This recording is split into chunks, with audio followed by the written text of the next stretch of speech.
ekosistem kendaraan listrik. Indonesian President Joko Widodo recently inaugurated the country's first battery factory and integrated ecosystem of PT Hyundai LG Indonesia Green Power in Karawang, West Java. The inauguration shows the government's commitment to become a global player in the electric vehicle battery and electric vehicle ecosystem. The president mentioned in his speech that the factory is the biggest and the first in Southeast Asia. He added that the integrated electric battery ecosystem is a grand package between the Hyundai Consortium and LG, with a 160 trillion rupiahs investment. The factory will be completed gradually. PT Hylia absorbed an investment of around $1.1 billion in the first phase and has a production capacity of 10 gigawatts per hour. This first phase also consists of 32.6 million battery cells, which can produce approximately 150,000 units of electric vehicles. Meanwhile, the second phase is expected to take place in 2025, and the company plans to increase the production capacity to 20 gigawatts per hour. Saya sangat menghargai investasi yang telah dilakukan oleh Hyundai dan LG dan keputusan membangun sel baterai listrik terbesar di Asia Tenggara ini yang pertama. Tadi saya sampaikan saya sangat menghargai Chairman Chung yang telah memutuskan investasinya dalam kondisi pandemi.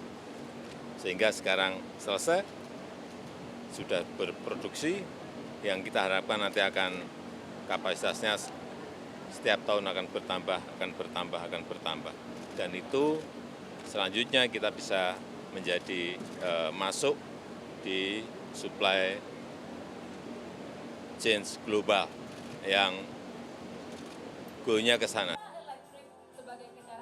Meanwhile, Coordinating Minister for Maritime and Investment Affairs Luhut Binsar Panjaitan, who also gave a speech at the inauguration, explained that the cooperation is a real form of Indonesia's vision to reduce global emission.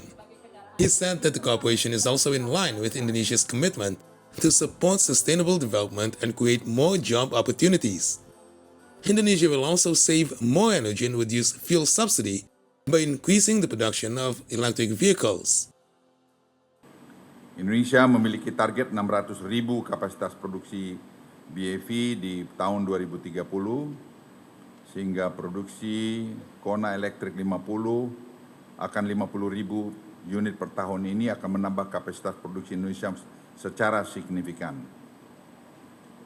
Produksi ini dapat diperkirakan mengurangi emisi CO2 sekitar 160.000 ton per tahun dan juga akan mengurangi impor BBM 45 juta liter per tahun serta penghematan subsidi BBM yang mencapai 131 miliar rupiah per tahun dan akan bertambah seiring jumlah kendaraan yang beredar. Investment Minister Bahlil Lahadalia closed the event by saying that South Korea has contributed greatly in supporting the downstream program in Indonesia. He added that South Korea's investment in Indonesia has significantly increased over the past 5 years, including in green energy and the electric vehicle ecosystem. Kami menyampaikan bahwa investasi Korea Selatan dalam kurun waktu 5 tahun terakhir, sejak 2019 sampai 2013, mencapai kurang lebih sekitar 14 miliar US dollar. Jadi kalau kita hitung kurang lebih sekitar sudah 200 triliun lebih. Dan investasi ini